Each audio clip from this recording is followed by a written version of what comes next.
Msanii mkongwe wa muziki wa Bongo Flava Afande Sele anazidi kuzua mijadala kwenye mitandao ya kijamii juu ya msimamo wake wa kuonyesha anapenda haki itendeke kwenye nchi yetu.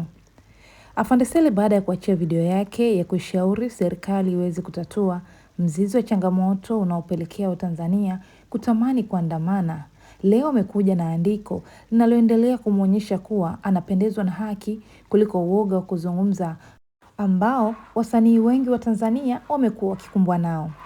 Afande Sele ameandika hivi: amani ni tunda moja tu katika mti wa haki wenye matunda mengine mengi matamu yakiwemo upendo, umoja, maendeleo na kadhalika. Uwepo na ustawi wa matunda yote hayo unategemea uwepo na ustawi wa mti wenye haki. Kama mti unaozaa hayo matunda utakufa, basi na matunda yake yatakufa pia. Mwenye sikio asikie, mwenye mbio akimbie. Each one teach one, one change nation. Akamalizia na neno sina hatia.